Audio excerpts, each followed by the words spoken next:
Well, hello once again all my YouTube browsers and subscribers, and thanks once more for joining me here in my world of classic dirt bikes.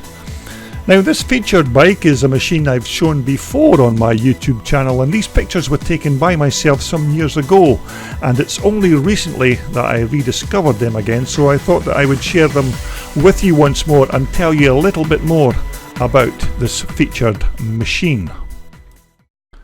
Now the bike is a Maico 250 S1 twin shocker, which was originally ordered by Scottish racer Calum Sangster and bought from the Maico Only company, who at the time were building these machines right here in the UK. Now as far as I'm aware, the company no longer builds these machines but still sells many bespoke parts for these iconic motocrossers from time to time.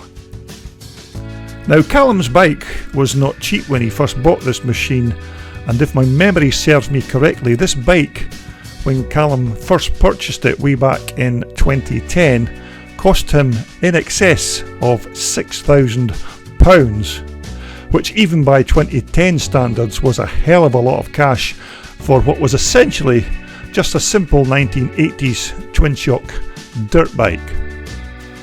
Now the price of this machine was a big eye-opener for Calum at the time, when you consider that in 2010 you could buy a brand new YZ250 top quality modern Yamaha dirt bike for just over £6,000 in the UK. Now these S1 Maicos used an 83 or 84 engine, which of course is a completely redesigned motor from the older 78 and 82 Magnums. And because it's a more modern motor, it of course has none of the associated idiosyncrasies with the old primary drive chain on the older bikes. And of course the gear driven clutch is much more reliable than the previous duplex chain arrangement on the older bikes. And the motor of course is much easier to start as well, thanks to the engine being fitted with this reed valve intake assembly.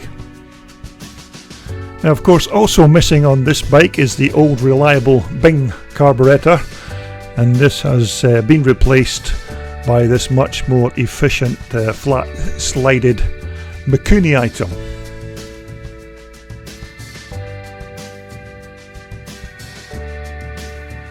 Now when it came to sorting out the rear suspension on these remanufactured Maico bikes, once again Maico Only never scrimped in this department and went full on to fit the very best suspension money could buy. And so a pair of these superb quality Öhlins piggyback shocks were the parts of choice for this featured bike. And next to the engine, these Öhlins shocks could be the second most expensive part of the bike when you bought it back in 2010.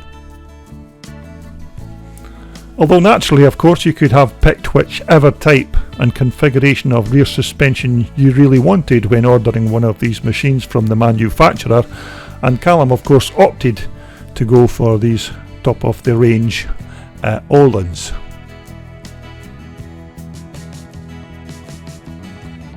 Now naturally Maico Only supplied and manufactured their very own billet style top and bottom triple clamps for this 250 S1 bike, and these were also fitted to a set of original Maico forks that of course had underwent major refurbishment and upgrading before being fitted back onto the machine.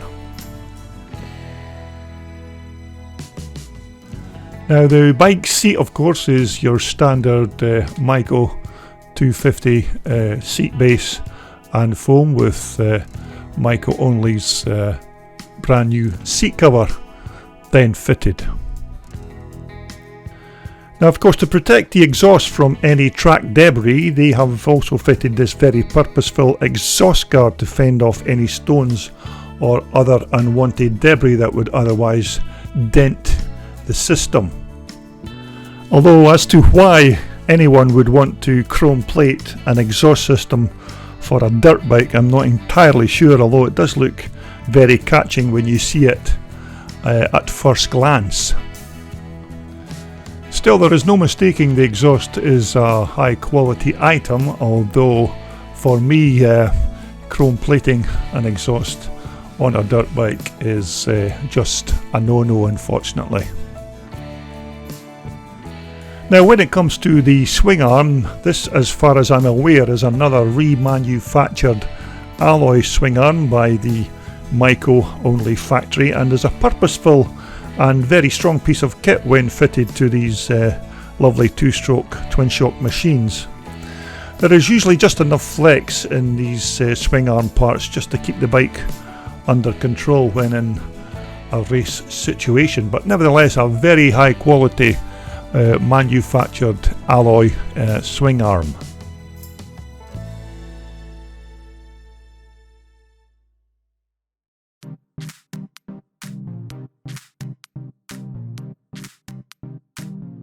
Now Maico Only have fitted many aftermarket billet alloy parts to this machine, including the ignition cover, the rear brake pedal, the front and rear brake back plate, to just name a few. But for me, I would prefer parts that were indeed practical to the actual use of the bike, and not just to make the bike look pretty. But of course, don't get me wrong, I'm not condemning the look of the bike, although the bike does actually look stunning in this black and chrome and alloy livery. Still a fantastic looking bike, but I prefer my dirt bikes to be 100% practical. And in fact, the first time Calum used this bike on the track, he had some teething problems with it, shall we say, but these were soon sorted after the first race. Now the front and rear brake hubs are of course genuine Maico items, although these have been machined to rid them of the old style cooling fins that were originally cast into the hubs. Now both the front and rear alloy hubs were then polished to give them this very nice, clean, smooth looking finish. Now of course this smooth finish may not be to everybody's liking, but then again this is certainly a one-off type of motorcycle. Now the bike's side panels and other plastics are more or less just run-of-the-mill Maico plastics, although naturally the Maico Only guys have put their own bespoke S1 graphics onto the new plastics to personalise and obviously to market their own creation. Although I have to admit, I do quite like the black frame and the accompanying accessories, which seem to complement the bike, especially with those beautifully gold coloured twin shocks at the rear. Now there's no mistaking that this bike looked good back in the day, and despite all the bling and shiny chrome, it was still a decent little race bike. But nevertheless, Calum never owned the machine very long before selling it on to another twin shock racer, because he already owned another original 1981 reed valve 250 Maico that was his favourite race bike, and he used that machine most of the time while he was still in possession of this S1. But make no mistake, these machines, when they were being sold back in the day, were still decent enough bikes, but many had to be set up for your own individual style of riding and the type of racetracks you might encounter when you first put them onto a track. So it wasn't just a case of taking delivery of the bike and then pouring fuel into the tank and then blasting down the straightaway at full throttle. If you were not careful and hadn't jetted the bike for the fuel mixture for your particular track and the riding style, serious things could happen to the motor if you were not careful. But despite those small little problems, it was still a very decent bike back in 2010. So there you have it, a very brief picture slideshow of a very nice 1980s twin shocker from the Maico Only guys in the UK. Now look out for more in-depth analysis on more of these classic dirt bikes coming soon to my YouTube channel. And thanks of course to all my current video channel subscribers who go out of their way to watch my clips, and I hope you continue to find something interesting to watch as more and more vintage dirt bikes and vintage racing video clips are added to my channel. So thanks very much for watching.